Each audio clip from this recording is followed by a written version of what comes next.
Hello friends, welcome to my channel. হাজির হয়েছি আজকে আবারও এক নতুন রেসিপির সঙ্গে। আশা করি আপনারা সকলেই ভালো আছেন। তেলে ভাজা কে না পছন্দ করে, আর সেটা যদি হয় বাড়িতে তৈরি তাহলে তো আর কথাই হবে না। আজকের আমার রেসিপি কুচো নিমকি। বাচ্চা থেকে বড় সবাই কিন্তু এটা অনেক বেশি পছন্দ করে। অতিথি আপ্যায়নে বা সন্ধ্যাবেলা চায়ের আড্ডায় কিন্তু এই কুচো নিমকি দিয়ে জাস্ট জমে যাবে। এই নিমকি তৈরির জন্য প্রথমেই আমি একটা বোল নিয়ে নিয়েছি, তাতে দিয়ে দেবো 2 কাপ ময়দা। অবশ্যই এখানে ময়দাটা ব্যবহার করার চেষ্টা করবেন, আটাতে কিন্তু এই নিমকিটা খুব বেশি ভালো হয় না। তারপর আমি এখানে দিয়ে দেবো 1 চামচ নুন। এটা একটু নোনতা নোনতা হলেই কিন্তু খেতে ভালো লাগে। 1 চামচ দিয়ে দেবো কালো জিরে, আর দিয়ে দেবো সামান্য একটু চিনি।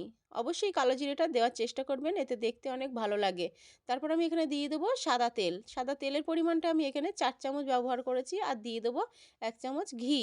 ঘিটা অবশ্যই দেওয়ার চেষ্টা করবেন, তাহলে নিমকিগুলো যখন ভেজে তুলে নেবেন তখন কিন্তু খাওয়ার সময় একটা দারুণ ফ্লেভার আসবে এই ঘিটার জন্য। মনে হবে যেন ঘিতেই ভাজা হয়েছে নিমকিগুলো। খুব ভালো করে আমাদের ময়াম দিয়ে নিতে হবে। দেখুন, হাতে যখন এইভাবে ডেলা আকারে তৈরি হয়ে যাবে তখনই বুঝতে হবে ময়ামটা দেওয়া ঠিক হয়েছে। তখন এখানে নর্মাল টেম্পারেচারের জল দিয়ে আমাদের কিন্তু মাখিয়ে একটা সফট ডো তৈরি করে নিতে হবে। জলটা বারে বারে দেওয়ার চেষ্টা করবেন, একসঙ্গে দেবেন না, তাহলে নরম হয়ে যেতে পারে। আমার এখানে 1 কাপ আর হাফ কাপ মতো, টোটাল 1.5 কাপ জল লেগেছে। আপনারা আপনাদের প্রয়োজন মতন জলটা ব্যবহার করবেন, একটু বুঝেই ব্যবহার করবেন। দেখুন, আমার একটা সফট ডো তৈরি করা হয়ে গেছে। এখন এই ডোটা থেকে আমি লেচি কেটে নেব। একটা বোর্ডের ওপর রেখে আমি এইভাবে একটু লম্বা আকারে নিয়ে তারপর একটা ছুরির সাহায্যে কিন্তু আমি সমান ভাগে ভাগ করে নেব। আপনারা যে কটা পরিমাণ লেচি তৈরি করতে চান ঠিক ততটা পরিমাণেই লেচি কেটে নেবেন। আমি এখানে সমান 4 ভাগে ভাগ করে নিয়েছি। এখন লেচিগুলো একটা পাত্রে তুলে রাখবো।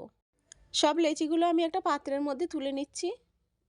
তারপর ওই পাত্র থেকে একটা করে লেচি নিয়ে আমি এইভাবে বড় রুটির আকারে বেলে নেব।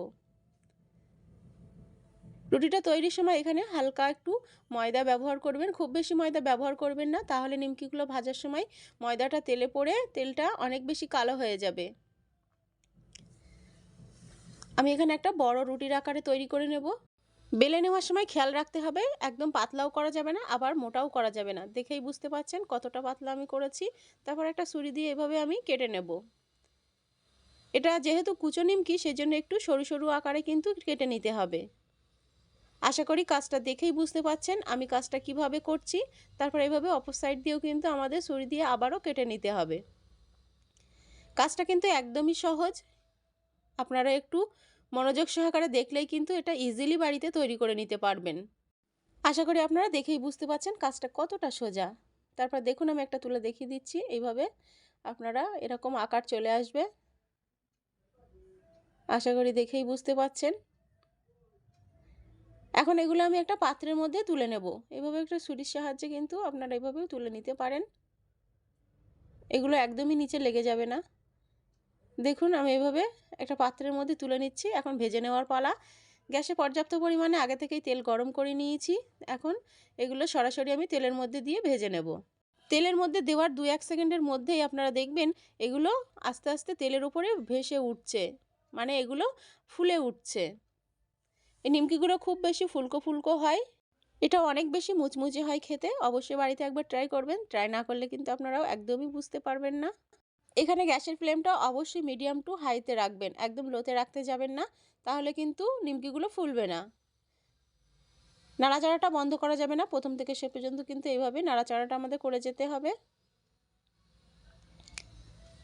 আরও একটা কথা বলি, এখানে নিমকিটা একদম খুব বেশি ডিপ কালার করে ভাজার একদমই দরকার নেই। এটা কিন্তু পরবর্তীকালে আরও কালারটা চেঞ্জ হয়ে একটা ডিপ হয়ে যায়। তাই নিমকিগুলো একটু হালকা কালার চলে আসার সঙ্গে সঙ্গে কিন্তু তুলে নিতে হবে। দেখুন কালারটা কত সুন্দর এসেছে। আশা করি দেখেই বুঝতে পারছেন। এটা কিন্তু অনেক বেশি ফুলকো, অনেক বেশি মুচমুচে হয় খেতে। এই কুচো নিমকিগুলো কিন্তু আরও একভাবে ভেজে নিতে পারেন। যে পাত্রে নিমকিটা তৈরি করেছেন সেইটাই কিন্তু একেবারে সরাসরি কড়াইয়ের উপরে ধরে এইভাবে ছুরি দিয়ে কিন্তু আপনার তেলের মধ্যে দিয়ে ভেজে নিতে পারেন, তাতেও কোনো রকমের অসুবিধা হবে না। সেম পদ্ধতিতে আমি সব নিমকিগুলোই ভেজে নিয়েছি। এখন পরিবেশনের পালা। সন্ধ্যায় চায়ের আড্ডায় বা অতিথি আপ্যায়নে কিন্তু এই কুচো নিমকি থাকলে কিন্তু জাস্ট জমে যাবে আড্ডাটা। আশা করি আমার আজকের রেসিপি ভালো লেগেছে। ভালো লাগলে অবশ্যই এটা লাইক করবেন, এবং যারা এখনও চ্যানেলটিকে সাবস্ক্রাইব করেনি সাবস্ক্রাইব করে চ্যানেলের পাশেই থাকবেন। দেখা হবে নতুন রেসিপিতে। ধন্যবাদ সবাইকে।